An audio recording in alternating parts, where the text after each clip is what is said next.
Muy buenas noches, amados hermanos. Gracia y paz de nuestro Señor Jesucristo sea con cada uno de ustedes y sus familias. Para todos aquellos que estarán viendo este video también, para sus iglesias locales, que pueda ser de edificación, es la oración nuestra. Que este estudio sobre el libro de Juan, que es una breve introducción, pueda ser de bendición para cada uno de ustedes en este día. Hemos estado hablando en esta introducción a los evangelios, en este curso del Seminario Teológico Marangatú, que trabajamos con los recursos de Third Millennium Ministry o Ministerios Tercer Milenio. Hoy ya estamos hablando un poco del Evangelio de San Juan, este Evangelio precioso que también el Señor nos ha regalado a través de su Santo Espíritu, moviendo a hombres santos, llenos de gracia y llenos también de verdad, para poder compartir con nosotros hoy. En este día vamos a hablar específicamente de Juan. En la introducción que habíamos tenido en clases atrás, hablamos de que el propósito macro del Evangelio es las buenas nuevas del reino, donde el Señor decía: arrepentíos y creed en el Evangelio, porque el reino se ha acercado.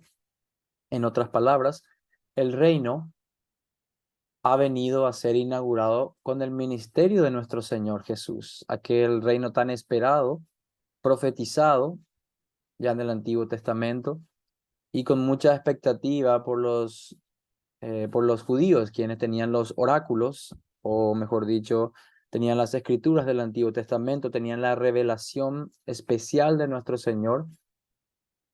Y, y bueno, gran expectativa. Muchos entendieron ese evangelio. Por la gracia y misericordia de Dios se le otorgó un nuevo corazón, unos ojos espirituales para poder discernir estas cosas espirituales. Y otros quedaron endurecidos en su orgullo y soberbia, en sus celos y en vidas pecaminosas también. Pero sabemos que nada de eso escapa al control soberano de nuestro Rey. Y su reino avanza, fue inaugurado. Y hoy estamos en la segunda etapa de ese reino, que es la continuación. Esperamos esa tercera etapa que lo llamamos consumación. Así que esto es lo que queremos hablar un poquito en este día, de qué se trata este Evangelio de Juan, dando una pequeña introducción. En el día de hoy estaremos hablando, muy parecido a lo que hemos hecho con los otros evangelios, hablaremos del trasfondo, del trasfondo, digo bien, donde abordaremos el tema del autor, punto de vista tradicional y la historia personal. También un poco sobre la ocasión, es decir, la ubicación, la audiencia, la fecha, el propósito. Luego estaremos viendo un poco la estructura y contenido y temas principales, para luego hacer algunas conclusiones informadas. Como dije, esto es solamente una introducción. Estamos solamente arañando la superficie de lo que es el Evangelio. De hecho, que si estuvieron viendo un poco el video o leyendo el manuscrito, habrán leído de que el libro de Juan dicen que es el agua donde los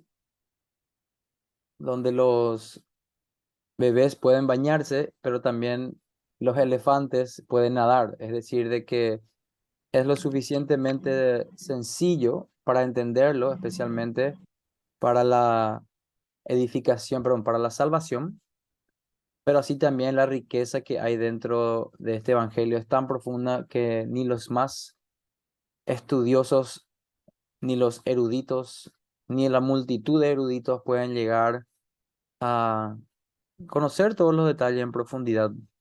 ¿Por qué? Porque es la obra del Espíritu Santo que nos muestra la mente de Dios aquí, el mensaje que el Señor ha querido que tengamos hoy.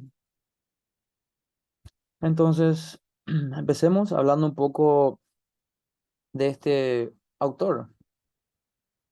Eh, Mejor dicho, hablando un poco de una introducción, los otros evangelios que habíamos conocido un poco, habíamos explorado, se llamaban evangelios sinópticos porque tenían énfasis en los eventos de la vida de Jesús, es decir, hablaban de su nacimiento, de su ministerio, de su persona y tenía un énfasis bastante particular.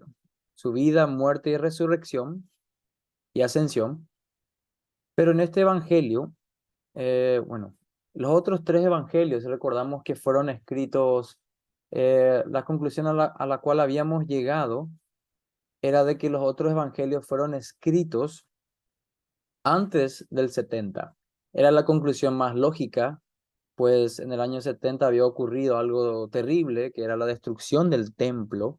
Hoy vamos a hablar un poco del templo también, y de la importancia del templo, y como eso fue una catástrofe, una tragedia. No solamente estamos hablando de la destrucción de un edificio, sino estamos hablando de lo que representa el edificio, y estamos hablando de vidas humanas que se pusieron ahí para defender ese templo y que murieron en esa gran matanza. Fue terrible, fue casi como un genocidio.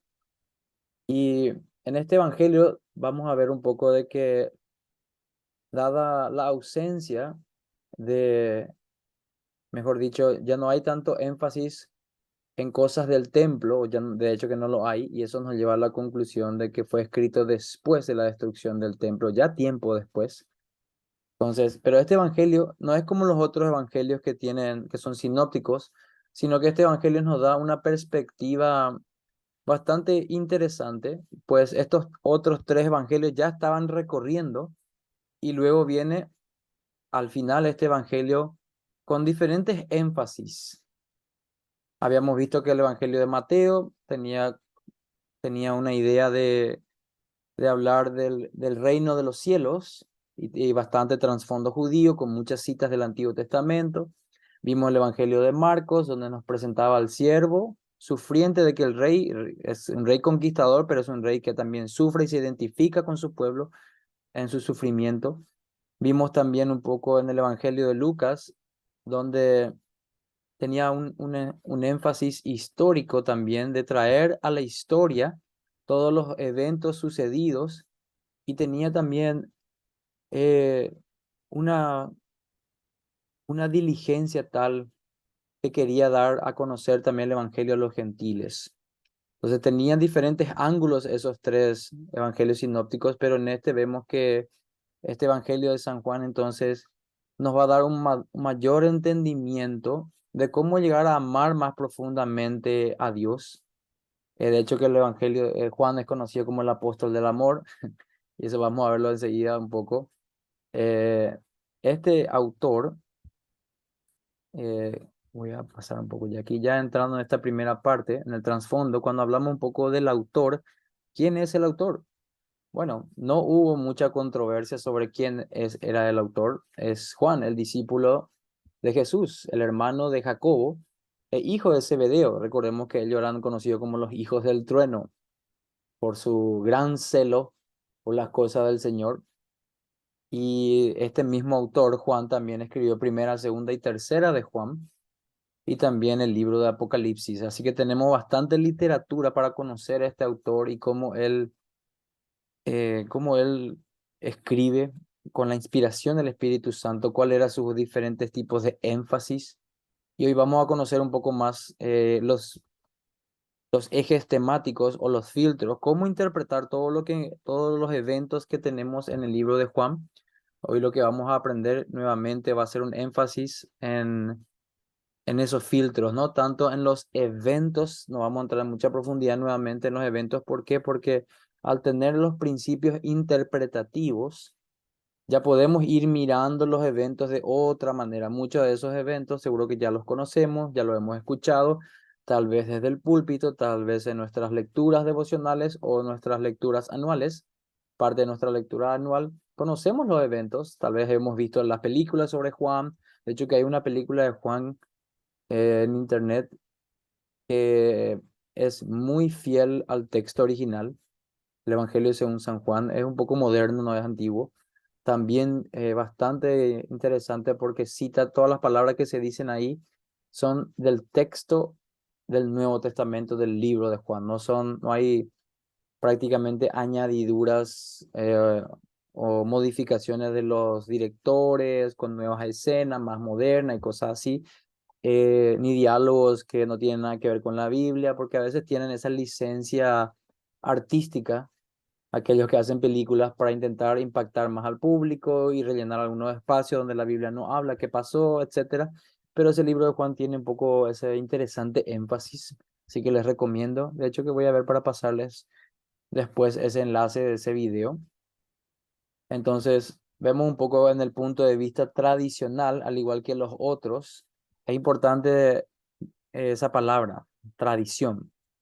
A veces un poco nosotros los evangélicos, o mejor dicho, los protestantes, no le tenemos un poco miedo o fobia, o sea, mal interpretado o mal usado esa palabra tradición al punto de ser satanizado, al punto de ser una palabra de connotación negativa. ¿Por qué? Bueno, especialmente por el tema de la controversia con Roma, la iglesia de Roma, el papado, donde ellos vemos que hay un fuerte énfasis en la tradición. Interesantemente, nuestro Señor Jesús dijo que ustedes le decía a los fariseos de que ellos han puesto la tradición de los hombres por encima de la palabra de Dios. Entonces, ahí vemos de que pudiera ser que la palabra tradición, wow, por el mismo Señor Jesús está siendo utilizado para decir que es algo negativo. Pero luego vemos de que el Señor vive en una cultura donde hay mucha memorización oral, donde comienza a popularizarse la escritura, por eso tenemos los evangelios, los papiros, y todo esto, el libro de Tesalonicenses también, si no me equivoco, es el lugar donde habla de que también hay que mantener una tradición, es decir, existe la mala tradición y la buena tradición. Así que cuando escuchamos la palabra tradición, les voy a pedir que no tengan ninguna especie de discriminación por esa palabra, porque está la tradición, y en nuestro caso, la tradición reformada, donde tenemos nuestra propia subcultura reformada con nuestros distintivos históricos, nuestras tradiciones que creemos que fluyen de la Biblia naturalmente, orgánicamente, no impuesta, no forzada, no inventada. Así que eso también es muy importante.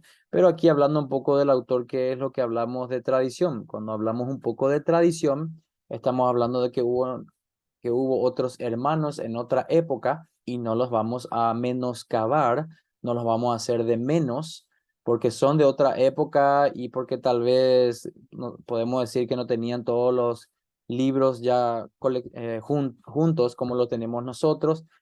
No por eso vamos a decir de que ellos tenían errores.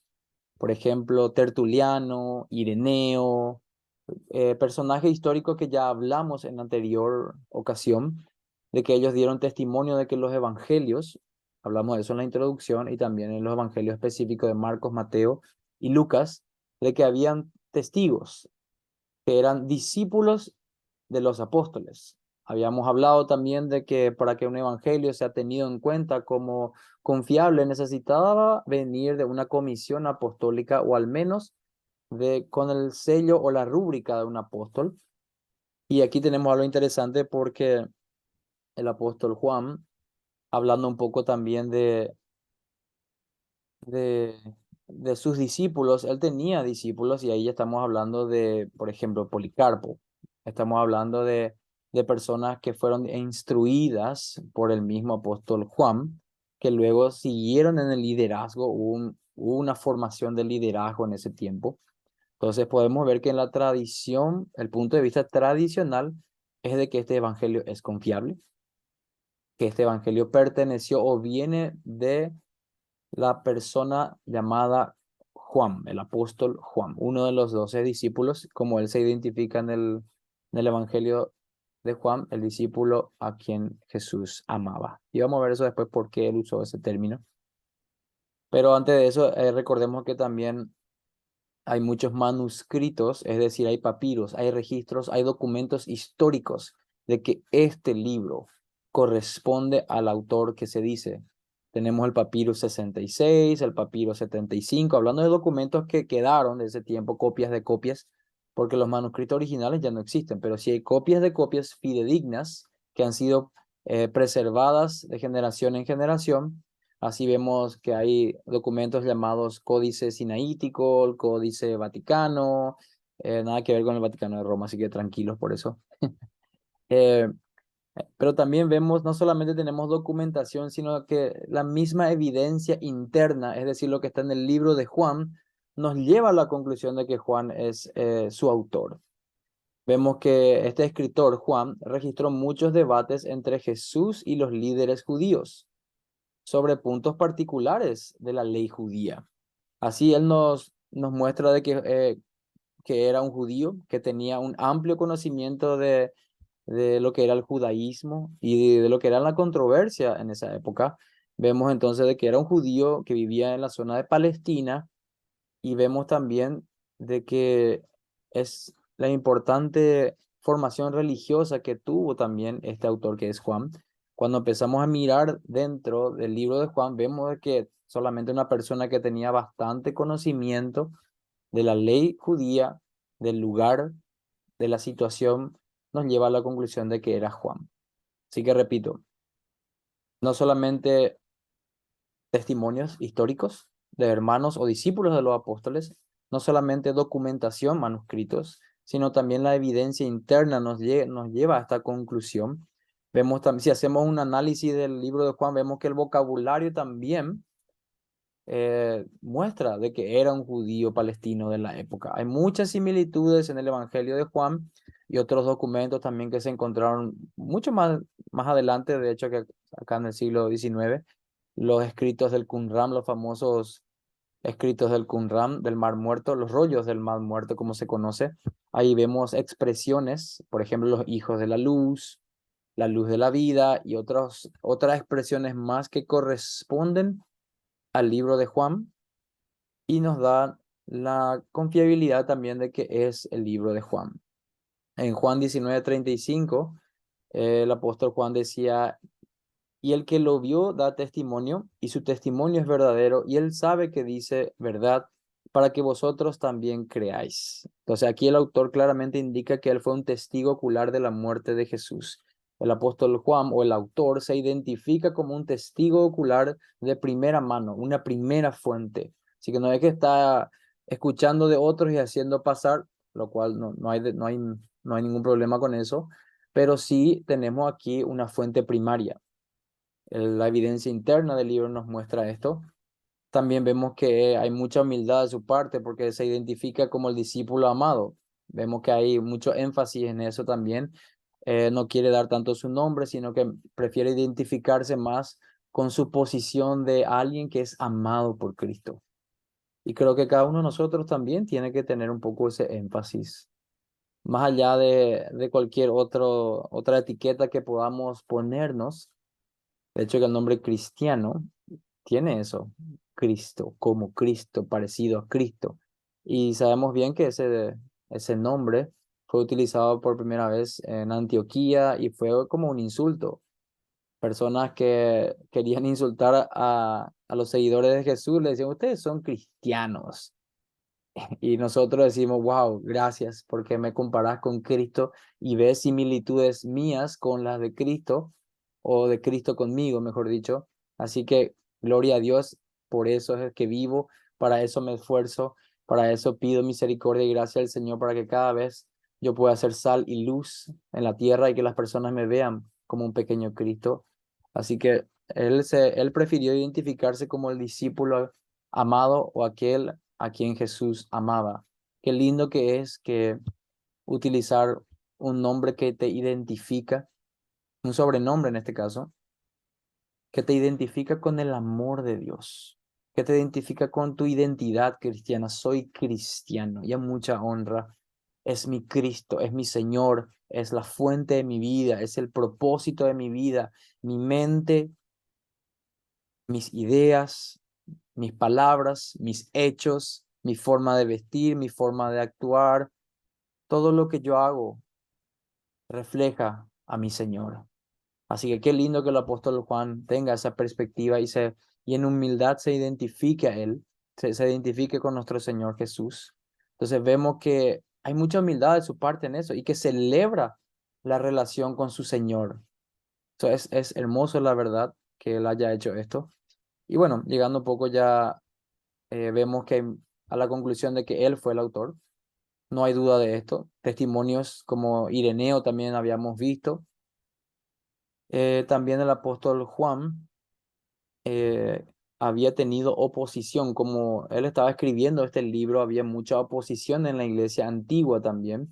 Había gente que se oponía a él que eran de fuera de la iglesia y también dentro de la iglesia. Cuando empezamos a ver un poco el testimonio de Ireneo, por ejemplo, que había sido discípulo de Policarpo. ¿Quién es Policarpo? Él era un obispo en Esmirna y vemos que Policarpo era un discípulo del apóstol Juan.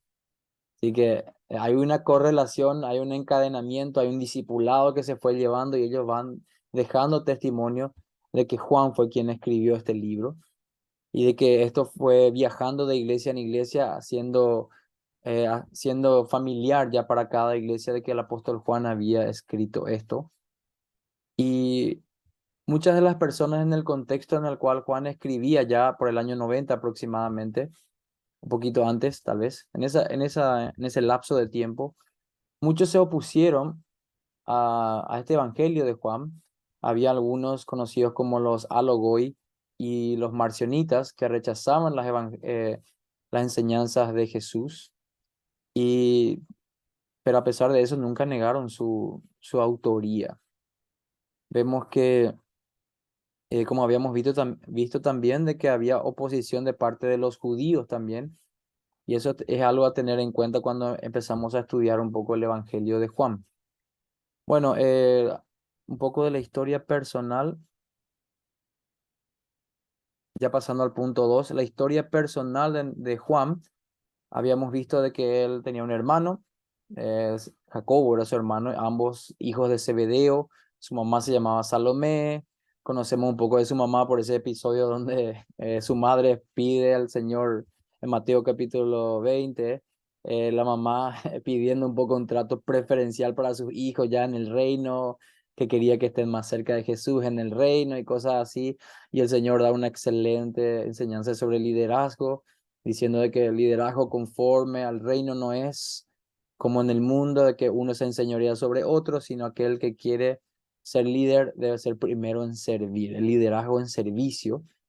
Y ese es el ejemplo que nos había dado. Pero esto se da en el contexto de la mamá del apóstol Juan Salomé pidiendo un trato preferencial para ellos. Bueno, le ganó un poco ahí querer lo mejor para sus hijos en ese momento, ¿verdad? Pero sirvió como una lección. Vemos también que fueron conocidos como los hijos del trueno por su fuerte temperamento. De hecho, que el libro de Lucas cuenta un poquito que eh, estaban en un lugar y estaban tratando de encontrar alojamiento en una ciudad samaritana, y cuando los samaritanos que no se llevaban con los judíos, porque había un problema histórico de etnias ahí, de que fueron separados, eran la misma etnia, pero se separaron por razones que ahora no vienen al caso, pero se odiaban entre sí prácticamente y no los recibieron. Entonces, en ese momento, Juan y su hermano le dijeron al Señor: Señor, esto está en Lucas 9, 54 al 56, donde ellos dicen: Señor, ¿quieres que mandemos que descienda fuego del cielo como hizo Elías y los consuma? Ahí vemos un poco el celo, el temperamento por las cosas del Señor, porque ellos sabían de que su Señor estaba con él, de que el reino estaba siendo inaugurado, y los samaritanos rechazaban esto y no le querían dar alojamiento. Entonces ellos querían lo que había pasado con Elías y el fuego que vino y cosas así. Pero bueno, había mucho celo, había mucha pasión por las cosas del Señor, pero el Señor les reprende y le dice: no, no, no, eh, esto no debe ser así, y se fueron a otro lado, a otra aldea. Vemos que uno pudiera pensar: bueno, Juan era muy inmaduro en esa época, no entendía las cosas, pero después ya se tranquilizó y ya fue una mansa palomita.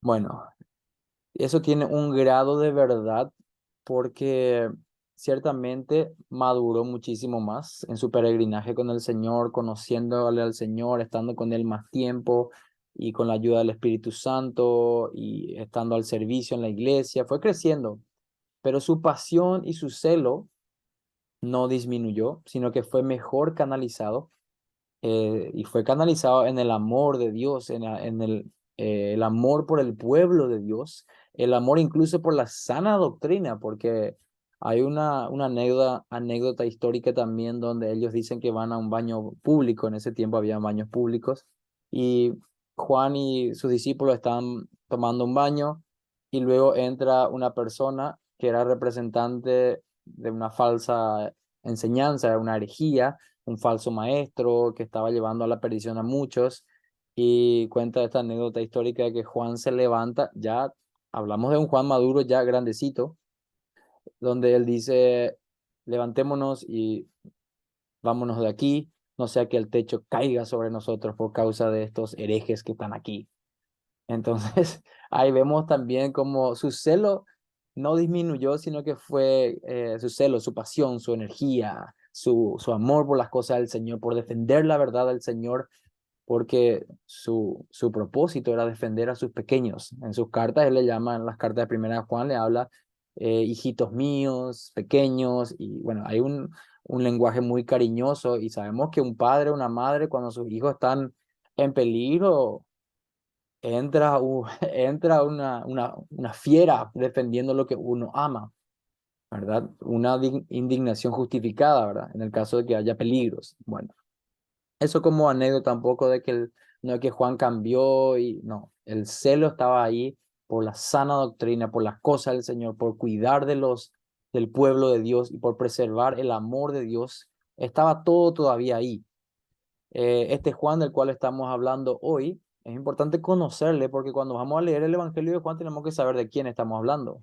Este Juan del cual estamos hablando es el mismo Juan que tuvo la confianza del Señor porque él fue uno de los testigos en la transfiguración del Señor, ese momento donde Jesús muestra el resplandor de su gloria. Juan estaba ahí, apareció Moisés representando al Pentateuco y Elías representando a los profetas, porque el Antiguo Testamento se le conoce como la ley y los profetas. Entonces ellos venían a darle la diestra a Cristo en ese momento para mostrar de que este era de quien había escrito Moisés y todos los profetas, y Juan estuvo ahí como testigo y él escribió sobre esto después. Vemos que Juan también acompañó al Señor en las oraciones en Getsemaní en la noche de su arresto. Vemos también de que en el libro de los Hechos era Juan uno de los líderes que estaba ahí, que fueron apresados, es decir, que fue a la cárcel por la causa de Cristo también. Era en Gálatas capítulo 2, vemos también de que Juan era, más adelante ya después, uno de los pilares en la iglesia de Jerusalén, es decir, uno de los grandes líderes que se había, y eso que cuando empezó Juan, a caminar con el Señor Jesús, se calcula que era un poquito más que un adolescente, un poquito más ya casi saliendo ya de la adolescencia. Entonces vemos que él fue madurando rápidamente en las cosas del Señor y bueno, luego tomó el lugar de liderazgo por el llamamiento que viene del Señor y confirmado también por la iglesia y bueno, por el Señor en este caso. Eh, Vemos este énfasis que también nuestro Señor, sí, nuestro Señor Jesucristo permitió que Juan también llegue a ser exiliado ya en sus años de vejez a la isla de Patmos. Esto es un poco una fuente histórica que nos muestra que él estaba exiliado por la causa de Cristo, por el rechazo al cristianismo. Así que estamos hablando de un autor que no es ajeno a los sufrimientos, a las tribulaciones, a los padecimientos, a las controversias, al sufrir por la causa de Cristo. Así que tengamos muy en cuenta cómo el Señor usa a sus siervos, de la misma manera que Él puede usarnos a nosotros también en todo tipo de situación, como Él pasó en el caso del liderazgo en servicio, en el caso de hacer discípulos, en el caso de que otras personas se levanten a perseguirnos por eh, haciendo, haciendo calumnias contra nuestra persona, tratando de menoscabar el ministerio. O sea, tengamos en cuenta de que el Señor le capacitó a Juan, le fortaleció a Juan, como lo hace con cada hijo suyo. Bueno, eh, rápidamente pasamos ya aquí en esta parte donde habla de la ocasión, es decir, cuando hablamos un poco de la ocasión, estamos hablando un poco de, de la autoría del Evangelio de Juan en cuatro maneras. Primeramente vamos a hablar un poco de dónde sucedió esto, la ubicación geográfica, Luego hablamos un poco de quién era la audiencia o a quién se le estaba escribiendo. La fecha, ya les di un adelanto, la fecha, la autoría y también el propósito del Evangelio, que es lo más importante aquí que yo quiero resaltar en este tiempo que tenemos juntos, el propósito del Evangelio, porque ahí va a estar el énfasis de este pequeño resumen, porque es un resumen de la clase que ustedes ya escucharon y ya vieron. Entonces yo por eso no quiero cubrir todo el video, todo lo que ya escucharon en el video o todo lo que leyeron en el manuscrito, sino algunas cosas importantes nada más. ¿Dónde se escribió esto? Bueno, muy probable se escribió, ¿cuál es la ubicación? Bueno, en Éfeso, conocida como en Asia Menor, que es ahí un poquito fuera de Palestina, donde había muchas costumbres judías palestinas. Entonces eso nos da la indicación de que perdón, Juan estaba escribiendo a estas personas que estaban en ese lugar. Vemos un poco que en Juan capítulo 4 versículo 9, vemos como la mujer samaritana le dijo, ¿cómo tú siendo judío me pides a mí de beber que soy mujer samaritana? Porque judíos y samaritanos no se tratan entre sí. Así que vemos un poco cómo Juan incluyó este versículo acerca de la hostilidad que había entre judíos y samaritanos. Entonces ya vemos un poco en qué lugar estaba sucediendo esto, en medio de una controversia, diríamos que nacional, que estaba dándose entre ellos. Así que es importante eso tener en cuenta porque cuando leemos el libro de Juan vemos de que no solo que el evangelio llega a Samaria. La mujer samaritana, luego que ella tiene esta conversación con nuestro Señor Jesús, luego todo ese pueblo recibió al Señor Jesús. Y gloria a Dios por eso. Así que vemos que este Evangelio de Juan tenía ese propósito, mostrar un poco cómo el Evangelio del Señor Jesús supera incluso enemistades que pueden incluso venir de mucho tiempo por diferentes razones e incluso diferencias doctrinales, porque en esa controversia que hubo, el Señor Jesús le dice, ustedes samaritanos adoran aquí y allá, pero la verdadera adoración viene de los judíos, etcétera. El Señor Jesús le dice a ellos también ese tema, le corrige un poco en su doctrina y después le revela que Él es el Cristo, algo que no había hecho todavía, ni siquiera a sus discípulos, ni siquiera al pueblo judío que estaba ahí. Así que eso es algo muy importante a tener en cuenta. Vemos que hay una conexión muy importante también entre este autor que escribió también el libro de Apocalipsis. Cuando leemos un poco el libro de Apocalipsis, vemos que también ahí se escribe a las 7 iglesias. ¿Y dónde están esas 7 iglesias? En Asia Menor. Entonces, por eso tenemos muchos paralelismos entre Juan y Apocalipsis, porque muchos de los conflictos que hay ahí, muchas de las controversias se daban en ese lugar y había muchas sinagogas judías. Así que si leemos un poco el libro de Apocalipsis, capítulo 2 y 3, vamos a ver un poco a ver un poco Apocalipsis 2 9 y 3:9 dice, yo conozco la blasfemia de los que se dicen ser judíos y no lo son, sino sinagoga de Satanás. Yo entrego de la sinagoga de Satanás a los que se dicen ser judíos y no lo son, sino que mienten, y he aquí yo haré que vengan y se postren a tus pies y reconozcan que yo te he amado. Bueno, ahí vemos entonces en el libro de Apocalipsis que había muchas controversias judías que se daban en el mismo lugar. Y eso es lo que estamos viendo un poco la ubicación para entender qué es lo que estaba pasando en ese lugar. Porque la ubicación es importante. Si algo está pasando en ese lugar, hay una cultura específica de ese lugar, hay una controversia que se está dando específica. Y si leemos un poco el libro de los Hechos, también vamos a ver un poco cómo Juan también habla de Juan el Bautista y cómo eso también se da un poco en esa zona.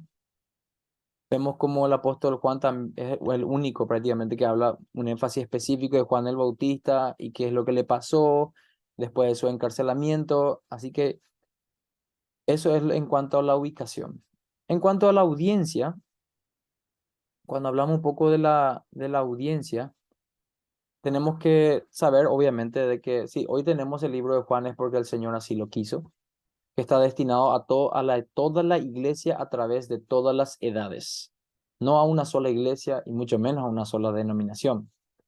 Recordemos que la iglesia de Cristo es universal, que el Señor tiene mucho pueblo en mucho lugar, en diferentes denominaciones, siempre y cuando eh, no cometan los errores más graves, que ya habíamos hablado un poco de eso en el credo de los apóstoles, eso que nos enmarca bien qué es la ortodoxia o la sana doctrina. Pero bueno, la audiencia en general es para toda la iglesia, en todo lugar, en todo tiempo, pero vemos también de que hay una relevancia, de que hay un lugar y un tiempo determinado en lo que está sucediendo esto, que aquellos que recibieron primeramente estas cartas recibieron consuelo, recibieron ánimo, recibieron cosas específicas que estaban pasando en sus comunidades, como dije, la controversia con los judíos. Vemos también de que había cristianos que seguían yendo a la sinagoga, que estaban una importante comunidad judía todavía ahí, y que el evangelio se estaba predicando en ese tiempo, pero que había mucho conflicto entre los judíos y los cristianos. Entonces, bueno, judíos y cristianos es una forma de decir, las personas que estaban viniendo, los gentiles, judíos y gentiles que estaban viniendo a la fe y que son uno, porque la pared intermedia fue derribada según Efesios capítulo 2, que en Cristo somos un pueblo, ya no dos, sino un pueblo. Y bueno, pero empezaron a limarse estas cosas que estaban pasando ahí. Vemos entonces que el Señor utiliza muchas veces cuando habla de los judíos, casi siempre habla un poco en términos no despectivos, sino un poco negativos, refiriéndose a los líderes religiosos. Dije el Señor, perdón, Juan. Juan, cuando escribe su libro, este libro, habla de los judíos y generalmente se refiere a los líderes religiosos que se oponían al mensaje del evangelio, pero cuando quiere hablar de los judíos que sí creen en Jesús, habla de israelitas, como cuando le dijo a Natanael en Juan capítulo 1, versículo 47, Juan registra las palabras de Jesús, donde dice Natanael, un verdadero israelita en quien no hay engaño. Fíjense que no dijo un verdadero judío, sino que dijo un verdadero israelita. Así que tenía ese propósito de distinguir bastante bien lo que era un judío de un israelita. Ese es el énfasis que tiene un poco. Otra cosa importante que tenemos que ver que la palabra Cristo aparece muchísimas veces y Cristo significa el ungido, el Mesías. Era el redentor, el que iba a liberar al pueblo de su esclavitud y que iba a traer el reino de Dios, que iba a venir a rescatar al pueblo de sus pecados y librarlos del dominio extranjero. Entonces, este término Cristo no es el apellido de Jesús, Jesucristo, no es su apellido, no, es un título, es el ungido. Es muy importante para los cristianos y también los cristianos judíos, es decir, los judíos que venían ya al cristianismo, porque marca el Cristo que ellos estaban esperando y como ellos estaban ya creciendo dentro de la comunidad cristiana en Cristo, el Salvador de su pueblo, que había sido profetizado en el Antiguo Testamento. En el Antiguo Testamento digo porque en el Antiguo Testamento, Génesis 3:15, se habla de la simiente de la mujer, se habla de la simiente de Abraham, la simiente de Judá, así que los judíos no eran ajenos a que iban a haber problemas, o mejor, perdón, a que iban a haber profecías de este Cristo. Ellos tenían bastante conocimiento de quién era Cristo y las profecías porque era algo que ellos siempre aprendían. Bueno, la fecha ya vimos que fue un poco después de lo que pasó en el 70. Vemos que había mucha controversia después de lo que pasó con el templo. De hecho, que los judíos, después que el templo fue destrozado y quedaron sin templo, y hubo una gran división entre judíos y los cristianos. Cuando hablo de cristianos, hablo incluso de judíos que aceptaron a Cristo y ya formaban parte de la comunidad cristiana. Tanto así que los judíos empezaban a cambiar ya sus tradiciones y empezaban a añadir oraciones que maldecían a todo aquel que había aceptado a Jesús como el Cristo, para que vean un poco a qué punto también llega, o llegaba, mejor dicho, la enemistad que había en ese tiempo. Y Juan hace, hace eco de lo que estaba pasando en esa época al registrar en el libro al registrar lo que había pasado con el ciego que el Señor había sanado, que luego va a la sinagoga y ellos le preguntan quién te dijo, quién te sanó, él no sabía, y después sabemos que después eso termina con el ciego siendo excomulgado. Entonces, vemos que eso era algo que Juan quiso registrar, de que ese ciego estaba gozoso de lo que el Señor había hecho con él, a pesar de haber sido excomulgado o expulsado de la iglesia, o de la sinagoga, mejor dicho. Eso es lo que Juan, por eso Juan registra ese evento en Juan capítulo 9, dando consuelo a la marginación que estaban haciendo muchos judíos con aquellos que habían aceptado a Jesús. Imagínese usted que tu paisano, aquel con quien siempre te congregaste en la sinagoga, no cree que Jesús es el Mesías y vos sí crees y luego comenzás a seguirle, después ese paisano tuyo, ese amigo tuyo, ese que te decía Shalom, hermano, ahora están haciendo oraciones para que vos seas maldecido, maldito, sea llevado al infierno. Qué terrible, ¿verdad? Y bueno, este libro fue escrito para traer consuelo también a aquellos que estaban siendo marginados por su propio pueblo, sus paisanos, sus hermanos patriotas también. Entonces, el libro de Juan tiene también ese énfasis. Bueno, había una gran ruptura. Entonces, ya tenemos entonces una idea de cómo está la situación aquí. Y ahora, aquí, el propósito. En este propósito, cuando hablamos del libro de Juan, cuando yo hablo del libro de Juan, ¿cuál es el propósito? ¿Para qué se escribió este libro? ¿Será que yo tengo que adivinar, hacer no sé, un estudio muy profundo? No.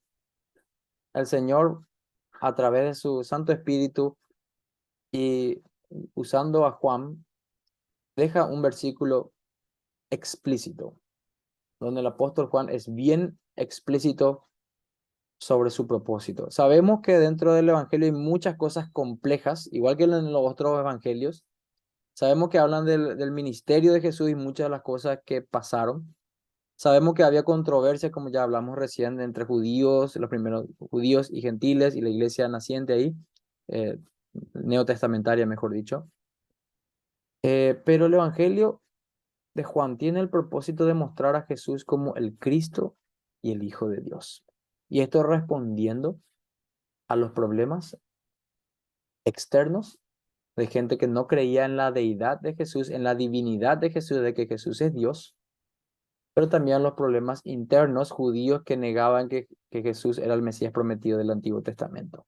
Así que tiene un propósito no solamente evangelístico, sino también apologético, de defensa de la fe, defensa externa, contra ataques externos, mejor dicho, pero también contra ataques internos dentro de la comunidad que sí creía en el Antiguo Testamento. Es decir, los griegos, con su pluralidad de deidades paganas, que estaban dentro de esta cultura también, y también judíos que blasfemaban contra el nombre de Cristo y contra todo aquel seguidor de Cristo. Juan viene con este libro en Juan capítulo 20, si quieren abrir sus Biblias ahí, hermanos. Juan 20, versículos 30 al 31 dice así, y este es el propósito del libro de Juan. Hizo además Jesús muchas otras señales en presencia de sus discípulos, las cuales no están escritas en este libro, pero estas se han escrito para que creáis que Jesús es el Cristo, el Hijo de Dios, y para que creyendo tengáis vida en su nombre. Amén. Aquí vemos entonces el propósito, primeramente, de que esto se escribió. Hay muchas cosas que no se escribieron, pero las que se escribieron en este libro, en el de Juan, es primero para mostrar que Él es el Cristo, el prometido Mesías del Antiguo Testamento, el cual fue profetizado para ustedes judíos que rechazan a Jesús, este libro. Para ustedes gentiles, paganos, griegos, que creen que en deidades paganas, pero no creen que Jesús es Dios, que es de naturaleza divina, es el Hijo de Dios. Y para aquellos que ya creen y que están en las comunidades cristianas, sufriendo persecución, sufriendo marginación, para ustedes, para que sigan creyendo y tengan vida, y vida en abundancia, en el nombre de Cristo Jesús.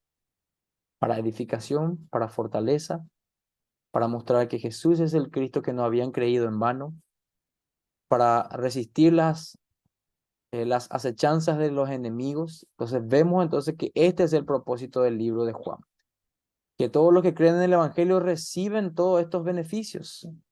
Sí, con esto vemos entonces el propósito evangelístico de mostrar que Jesús es Dios, pero también vemos el propósito apologético de mostrar de que Jesús es el Cristo prometido. Así que estos son, hermanos, los dos grandes puntos que necesitaban los judíos cristianos en esta época. Cómo defenderse de los ataques externos, pero también de los ataques internos de aquellos judíos que tenían el Antiguo Testamento. Estos primeros cristianos leyeron este evangelio y habían sido profundamente alentados, así como también nosotros debemos serlos. En nuestra cultura actual tenemos tantos ataques que no reconocen que Jesús es Dios. Hay muchas sectas, pero también hay muchas personas que tienen creencias que son totalmente ajenas, que niegan la existencia de Dios, que viven como ateos prácticos, algunos incluso que dicen tener una fe o profesar una fe, e incluso de vez en cuando calman sus conciencias al visitar sus locales de reunión religiosa, pero viven como ateos prácticos. Esto tiene también relevancia para nosotros cuando abrimos el libro de Juan.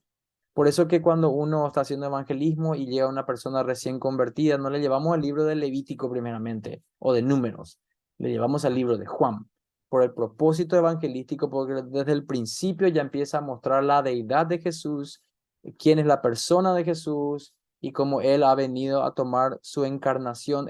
A él, Dios tomó forma de hombre y vino a estar aquí con nosotros, a caminar con nosotros, a empezar su reino, a inaugurar su reino, a hacernos ciudadanos de su reino, a darnos aliento, a darnos ánimo, a darnos la forma en que tenemos que vivir, a mostrar todo lo que es el Evangelio de Jesucristo, las buenas nuevas del reino.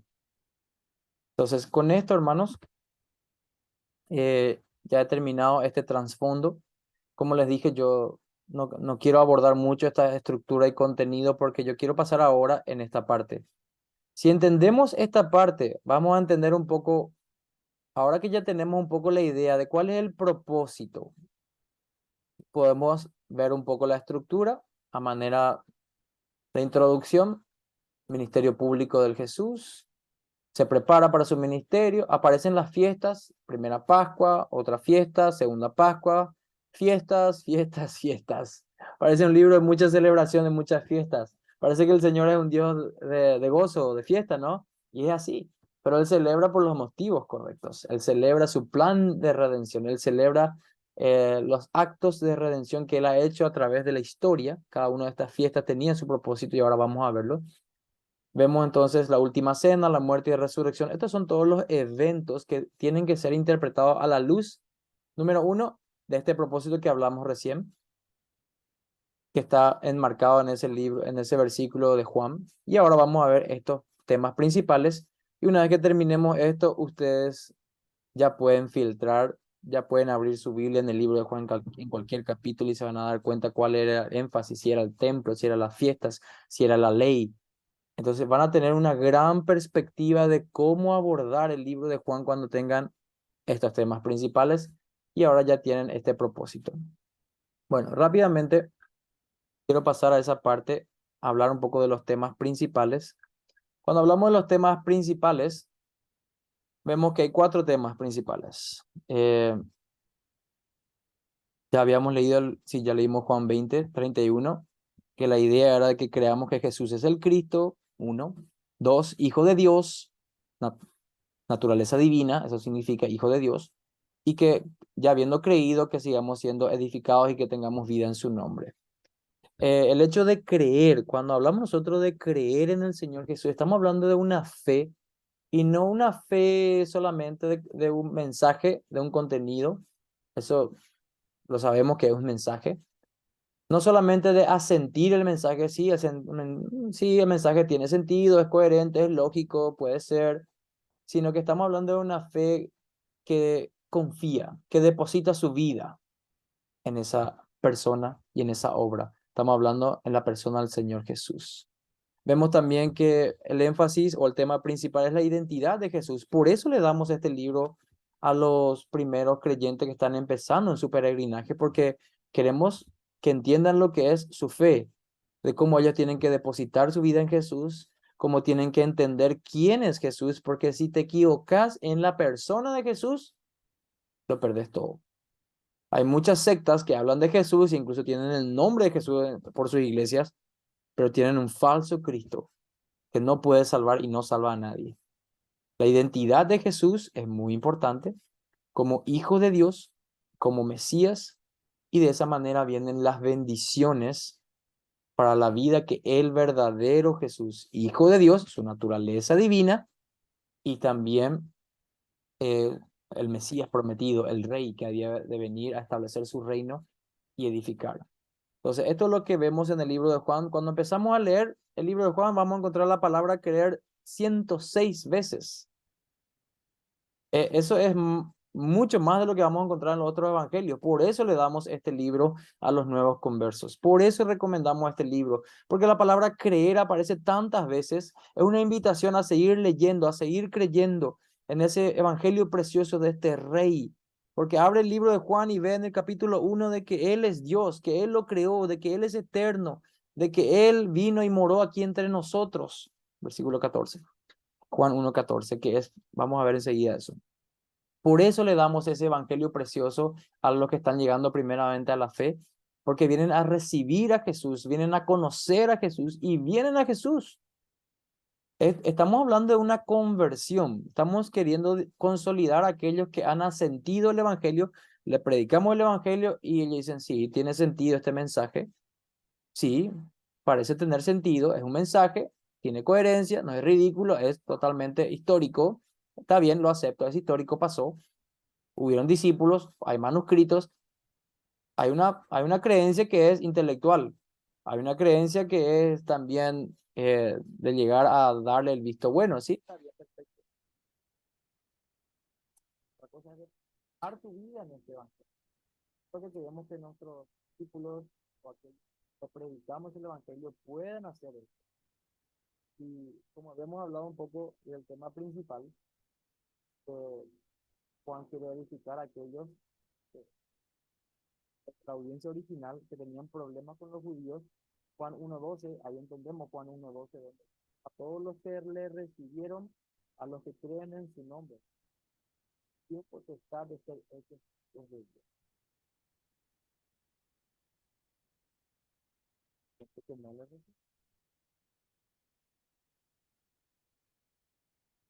habla mucho el evangelio de Juan de Arre. No te estamos escuchando, hermano.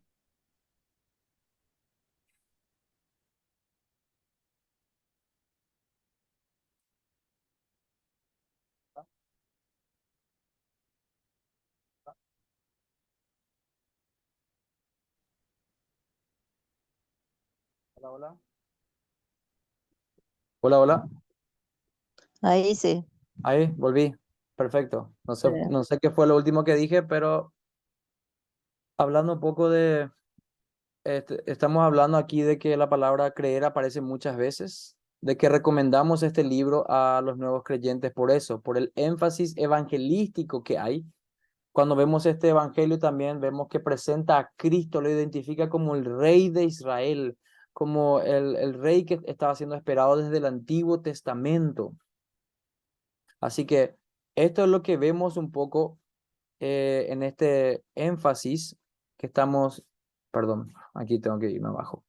Esto es lo que estaba explicando un poco yo, el creer y el Cristo. Esto estábamos hablando de la palabra creer. Un tema principal en el Evangelio de Juan es el creer y el creer depositando en tu vida, no solamente creer intelectualmente, creer de que es un mensaje, creer de que es un hecho histórico, creer con tu vida, que tu vida depende de creer en Jesús. Por eso es tan importante este Evangelio. Y finalmente, perdón, no finalmente, sino siguiente, cuando hablamos de Cristo, este Evangelio de Juan nos presenta a este Cristo como el rey de los judíos, como el rey que trae su Evangelio, las buenas nuevas, y vemos que empiezan a aparecer cosas en el templo. Cuando hablamos un poco del templo, hablamos de que el templo es tan importante, hermanos, porque el Señor había prometido su presencia especial en medio de su pueblo.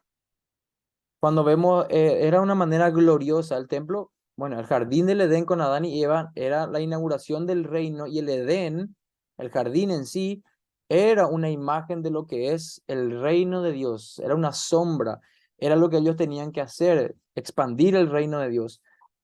Y luego que son echados del jardín, y sabemos lo que pasó, pero mucho tiempo después, cuando empieza a ver lo que es el tabernáculo, ¿recuerdan el tabernáculo? Donde la presencia del Dios también estaba ahí, y el templo, son importantes porque muestran prácticamente el cosmos, muestran un poco lo que es el mundo de Dios. Eran representaciones visibles, pero obviamente limitadas, eran como fotos, como sombras de lo que verdaderamente es el reino de Dios, de lo que es estar en su presencia. Y cuando hablamos de Jesús, cuando empezamos a ver un poco el Evangelio de Juan, vemos que hay un énfasis en que Jesús está entrando al templo, de que él también, de que él es el templo de Dios. ¿Por qué digo que él es el templo de Dios?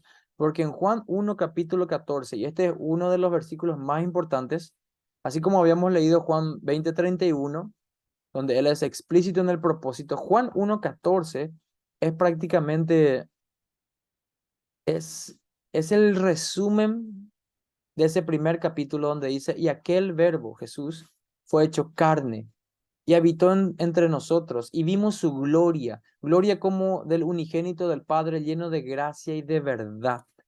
Aquí en este pasaje no aparece la palabra templo, pero cuando se habla de que fue hecho carne, en el original, en el idioma original, dice que él hizo tabernáculo entre nosotros. ¿Qué significa eso? Que su morada, que su presencia especial vino a estar entre nosotros. Antes había un templo, antes había un tabernáculo.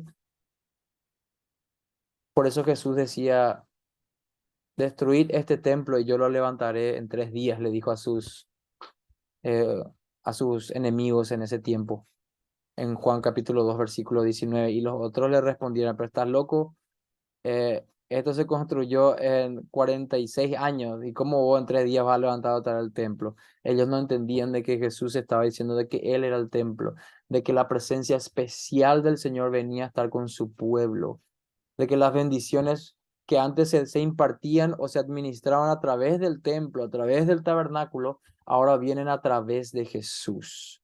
Eso es, hermanos, eso es tan importante entender, de que Jesús estaba cumpliendo todo lo que es el templo, está en la persona de Jesús.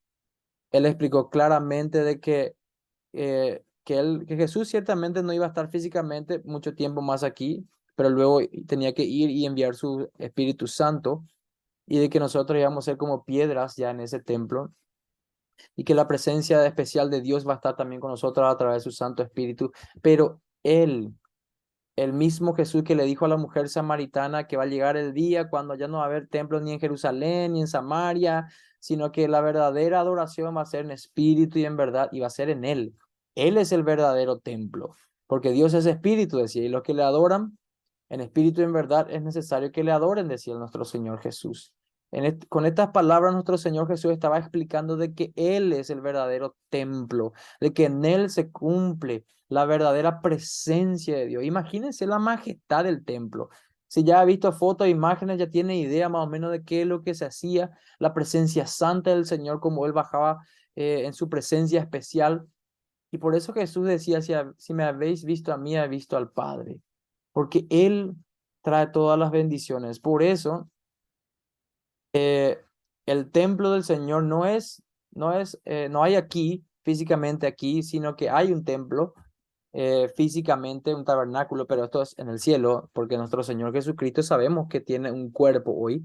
Nuestro Señor Jesucristo ya no está en su calidad de omnipresente, Él está a través, omnipresente, pero a través del Espíritu Santo, porque Él tiene hoy un cuerpo y está hoy en el templo, está en el tabernáculo de Dios en el cielo, donde está sentado en su trono, reinando, intercediendo en oración por los santos. Por eso, cuando empezamos a leer el libro de Juan, vemos este énfasis. Incluso Juan vuelve a mencionar este énfasis en el Apocalipsis, donde enseña de que cuando Cristo regrese, Él va a transformar toda la creación entera en la morada de Dios. Sabemos que todo esto va a ser consumido por fuego, renovado, cielos nuevos y tierra nueva, en la consumación del reino. Y venga tu reino, viene su reino, y toda esta creación, esta tierra nueva y cielo nuevo se vuelve el templo de Dios, la presencia especial de Dios. Y ahí donde estaremos gozando ya de la presencia del Señor en esta tierra que será todo para la gloria de Dios. Así que este es el énfasis que vemos en el libro de Juan, cuando hablamos de que Jesús y en su persona está todo el templo, toda la presencia especial del Señor. Así que hermanos, la próxima vez que abramos, digo bien, el libro de Juan, veamos ese énfasis de que el Señor ha hecho morada, ha hecho templo, tabernáculo en la persona de nuestro Señor Jesucristo. En Él es nuestro sumo sacerdote que tenía el templo. Él es el sacrificio perfecto que se hacía en el templo para perdón de pecados. En Él, hermanos, está todas las bendiciones que venían a través del templo antes del Antiguo Testamento en Jesús. Y el nuevo templo, el nuevo tabernáculo, donde la presencia especial de Dios morará por siempre, vendrá con los cielos nuevos y tierra nueva en la consumación del reino. Bueno, otra parte para interpretar mejor un poco también el libro de Juan cuando vemos las fiestas. El Señor siempre ha estado interesado en que recordemos. Él sabe que somos de poca memoria. Él sabe que necesitamos recordar todas sus bendiciones. Él sabe que hay celebraciones, o mejor dicho, hubo varias celebraciones. Ahí estaba la celebración de la Pascua. Y cuando hablamos de la Pascua, se celebraba el éxodo de Israel de Egipto a la tierra prometida. Nosotros no tenemos más la Pascua hoy, es decir, nosotros no practicamos de la misma manera la Pascua que ellos practicaban matando un cordero con hierbas amargas y todo ese simbolismo y también ese ritual. Nosotros tenemos la Pascua que el Señor Jesús instituyó en el nuevo pacto con la Santa Cena. Hermanos, cuando vamos a compartir de la cena del Señor, tenemos que recordar de que el Señor nos invita a su mesa, de que es una celebración, de que es un gozo, de que nosotros también estamos en un éxodo de este mundo, peregrinando a la tierra prometida, en nuestro caso los cielos nuevos y tierra nueva. Estamos estableciendo el reino de Dios, estamos expandiendo, mejor dicho, perdón, el reino de Dios. Cuando vemos entonces estas celebraciones de la Pascua, vemos en el libro de Juan de que él tiene este énfasis, mostrar cómo Jesús cumplió esta fiesta, cómo él es el verdadero Cordero Pascual. Por eso Juan habla de Juan el Bautista y dice, este es el Cordero de Dios que quita el pecado del mundo, ¿verdad? Y en cuya sangre era el símbolo de la liberación de Israel de Egipto. Estamos hablando de estos animales que antes eran sacrificados, pero hablando un poco en el lenguaje de ellos, Cristo y su sangre es el Cordero que quita el pecado. Así que Juan tiene este propósito de mostrar diferentes fiestas. El de la Pascua es uno de ellos. Vemos también de que en la parte donde el Señor Jesús es crucificado, Juan también hace énfasis de que sus piernas no fueron quebradas. ¿Por qué? Porque en Éxodo capítulo 12:46 habla de que los corderos, sus huesos no tenían que ser quebrados para la fiesta. Así que ahí vemos un poco como Juan es muy intencional en escribir ese evangelio, también mostrando de que Cristo es el verdadero Cordero Pascual, que no quebró ninguna de las reglas dadas en el Antiguo Testamento para los corderos incluso. Otra de las fiestas que vemos también es la fiesta de los tabernáculos. Uno de los más importantes rituales que habían en esta fiesta era poner agua verter agua en memoria de la manera en la que Dios proveyó agua a Israel en el desierto.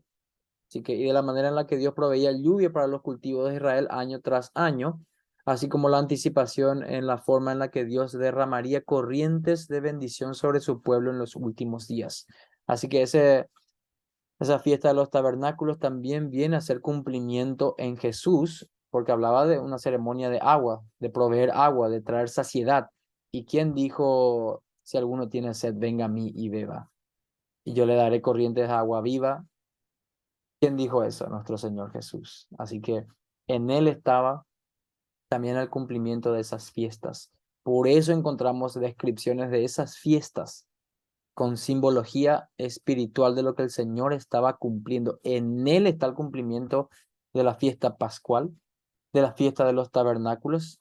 En Él también está en la fiesta de la dedicación, que también se le conoce, donde se celebra la victoria de Israel sobre sus opositores griegos Porque en Juan capítulo 10 nos habla de que Jesús dice, yo y el Padre uno somos. Cuando habla de yo y el Padre uno somos, ahí le quisieron matar los judíos. ¿Por qué? Porque la gente entendió de que él estaba santificando al Padre, porque él estaba diciendo de que en esa misma, en ese día de fiesta, en el día de la dedicación, de, se llamaba el día de la dedicación, donde se celebraba una victoria. El Señor Jesús está diciendo, yo y el Padre somos uno, tenemos la misma esencia. Esta celebración viene a ser cumplida en mí. Eso es lo que el Señor Jesús está hablando en esta celebración, de que todo lo que era preparado en ese tiempo, el templo, para la presencia especial de Dios, estaba ya siendo cumplido en la presencia de Dios en la tierra y en la presencia de nuestro Señor Jesucristo. Ya pasando un poco al siguiente énfasis, el énfasis de la ley. Cuando hablamos de la ley, a veces nuestro mundo evangélico quiere desechar la ley como creyendo de que es una contradicción con la gracia. Pero la ley fue dada para los verdaderos creyentes como una guía hacia las bendiciones de Dios. ¿Quién pudiera decir que, dado que la ley ya caducó, quién diría que robar, matar, blasfemar está bien hoy? Nadie. La ley no caducó, hermanos, sino que fue clarificada, explicada y viene a ser cumplida también. Es una guía de vida y el libro, cuando leemos el Antiguo Testamento, está lleno de bendiciones, que cumplir la ley de Jehová, aquello que es la revelación de Dios trae bendición, dice. Incluso en el Salmo 1 dice que aquel que medita en la ley de Dios día y noche es como árbol plantado que da su fruto a su tiempo. Así que vemos que hay, y también nos dice que la ley es lámpara a nuestros pies, que ilumina nuestros caminos, que es más dulce que el panal de la miel, más preciosa que el oro. O sea, nos llama bienaventurados, nos invita a deleitarnos en la ley. Es una bendición muy especial también el utilizar la ley para santificarnos, para tratar de ser conforme a la imagen de Cristo, porque Cristo fue obediente a la ley. Así que nosotros de ninguna manera vamos a ser antinomianos, o mejor dicho, alguien que se opone a la ley y que quiere dejar la ley de lado. No, no somos antinomianos, anti-ley o ilegales, no, sino todo lo contrario. Amamos la ley del Señor y qué mejor ley que amar a Dios con todo el corazón, el alma, las fuerzas y el entendimiento, que son los mandamientos del 1 al 4. Y los mandamientos del 5 al 10 nos habla de amar al prójimo. Ahí tenemos resumida la ley de Dios. En amar a Dios, mandamientos del 1 al 4, y mandamientos del 5 al 10, tenemos cómo amar al prójimo. Así que no estamos en contra de la ley. Y Juan, cuando escribió sobre esto, sabía muy bien todo esto. En Juan capítulo 10, versículo 35, dice, la escritura no puede ser quebrantada. Juan dejó muy claro que la ley no era para salvación, sino que era para bendición, pero una bendición diferente, una bendición especial. Porque Juan incluso cita las palabras de nuestro Señor Jesús donde dice, porque si creyeseis a Moisés, Moisés representa la ley, me creerías también a mí, decía el Señor Jesús, porque de mí escribió él, Moisés, pero si no creéis a sus escritos, ¿cómo creeréis a mis palabras?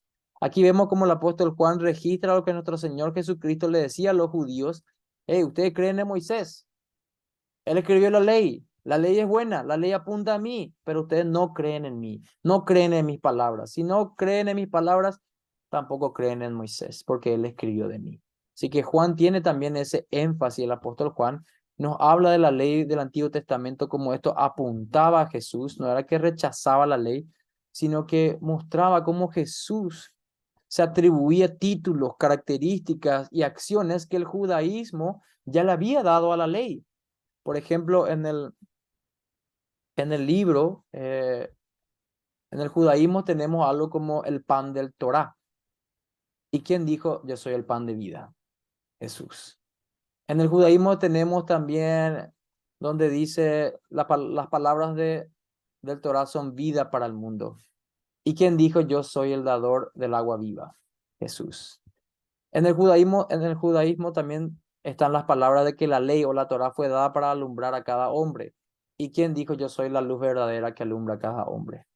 Así que cuando leemos el libro de Juan, vemos que hay muchas referencias a cosas que los judíos tenían en cuenta con respecto a la ley, porque Juan, siendo un judío palestino, muy conocedor, y usando estas palabras intencionalmente para la controversia que estaba pasando en esa época, está dando convicción de que, hermanos, no se preocupen que estos judíos le están marginando a ustedes. Jesús dijo que Él es el pan, Jesús el pan de vida. Jesús dijo que de Él corren ríos de agua viva. Así como dice la Torá, Jesús dijo de que Él es la luz del mundo, la luz verdadera. Así que, hermanos, no se preocupen, hermanos judíos, la primera audiencia, pero así también a nosotros. Tal vez no tengamos un trasfondo judío de la Torá muy fuerte como lo tuvieron ellos, ni la controversia judía que tuvieron ellos, pero también para nosotros esto en este tiempo. Juan quería que sus lectores entendieran lo que significaba para ellos que Jesús es el Cristo, el Mesías prometido, de que no se estaban perdiendo de nada, de que tuvieran confianza en de que Jesús no iba a abandonar a su iglesia y de que siempre iba a estar con ella. Quería que confiaran que en las bendiciones, aún de la ley, vienen a través de Jesús, aún de aquello que tanto anhelaban, que tanto adoraban y que tanto querían que vuelva a su templo, estaban en Jesús. Así que vemos cómo ellos siempre se jactaban en sus grandes sacerdotes y demás, pero en Jesús tenemos el sumo sacerdote. Así que esto es lo que vemos un poco en esta parte de la ley. Y ya finalmente, en este punto C, cuando hablamos de Hijo de Dios, Juan tiene el propósito de mostrar a las personas de que Jesús es la segunda persona de la Trinidad, que comparte la misma esencia con Dios, que es Dios mismo en la carne, que se refiere a Él como divino, como el Rey divino mesiánico, como el Rey de Israel, como aquel que tiene una relación con el Padre, una de divinidad, una donde Él dice al Padre, yo somos uno, una verdad que Jesús declaró y que Juan registró, que también le quisieron matar los judíos que entendieron lo que Jesús estaba diciendo, y como no lo aceptaban, sus declaraciones lo quisieron matar, pero ellos sí entendieron de que Jesús estaba clamando ser divino, no como muchas sectas hoy que quieren manipular las cosas que dijo Jesús y dicen, Jesús nunca dijo que Él era Dios. No, los judíos entendieron y quisieron matarle por eso, porque ellos entendieron muy bien lo que él estaba diciendo, de que clamaba ser Dios y Dios en la carne, que vino a ser tabernáculo, que vino a morar con su pueblo, que vino a identificarse con su pueblo, que él y el Padre eran uno y que tiene la misma autoridad. Cuando vemos los milagros que el Señor hace, que reproduce o que multiplica los panes y los peces, vemos como Él tiene control sobre todo, control sobre la naturaleza, control sobre las leyes físicas. Vemos que el mismo Dios encarnado viene a decir las famosas frases yo soy, que era un título que encontramos en Éxodo capítulo 3, versículo 14, donde antes se le da el pacto a Moisés, yo soy el que soy. ¿Y quién dijo yo soy el pan, yo soy la luz, yo soy el camino, la verdad y la vida, yo soy la vid verdadera, yo soy el buen pastor? ¿Quién dijo yo soy? Cristo. Se identificó como hijo de Dios, como el rey divino.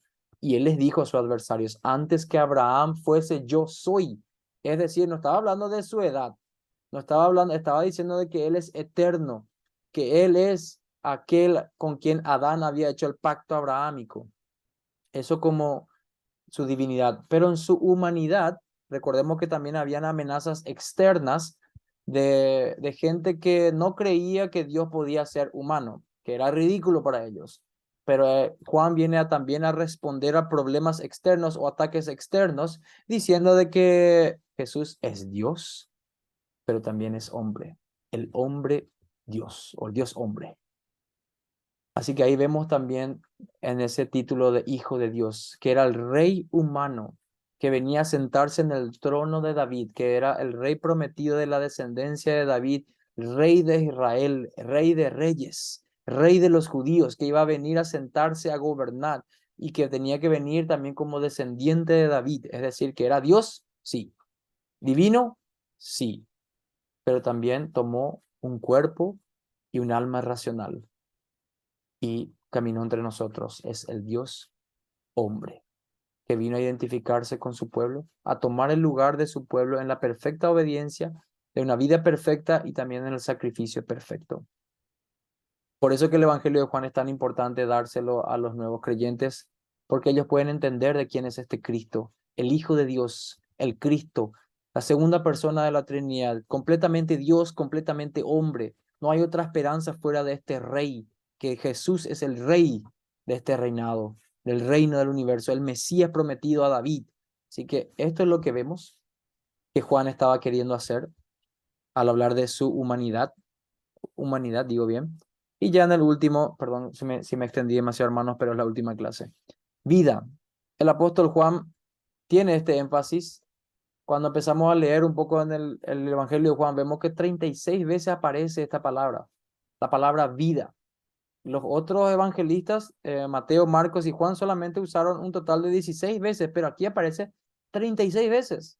Es decir, que esta palabra tiene un rol muy importante. Vemos que en Juan 17:3 dice, y esta es la vida eterna, que te conozcan a ti, el único Dios verdadero, y a Jesucristo a quien has enviado. Vemos entonces de que esta vida es una vida transformada, vida que Jesús ofrece a través de su vida, muerte y resurrección y ascensión, y los beneficios que Él compró para nosotros, es una vida personal que te cambia la vida. Es una comunión con Dios donde tenés paz con Dios, con tu Creador, con el Rey del universo, donde sos ciudadano del reino de Dios, donde tenés vida y no vida temporal, vida eterna. Jesús decía en Juan 5:24, el que oye mi palabra y crea al que me envió tiene vida eterna y no vendrá a condenación, mas ha pasado de muerte a vida. Es el regalo de la vida que el Señor nos regala, que el Señor nos da, digo bien. Esta es la diferencia en, en este evangelio, que habla mucho de la vida. Es una palabra tan importante que hay un contraste entre la vida y la muerte, entre el juicio venidero, entre la vida eterna y también la segunda muerte, que ya hace más referencia al infierno, que hace más referencia a los castigos, al tormento del infierno.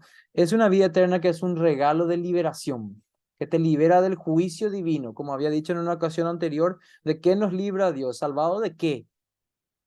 Salvado de la ira de Dios que viene, que tenemos vida eterna, que delante del tribunal de Jesús seremos declarados justos y que tendremos vida en abundancia, vida en el reino, vida y reinaremos juntamente con Él, una vida en abundancia, hermanos. Que Él es el proveedor de la vida, de que Él da la vida que solamente puede dar a todo aquel que cree y se arrepiente de sus pecados. Él tiene palabras de vida, como le decía Pedro, y que aquellos que le rechazan a Cristo no tendrán vida eterna, sino vida eterna en bendición, sino vida en perdición.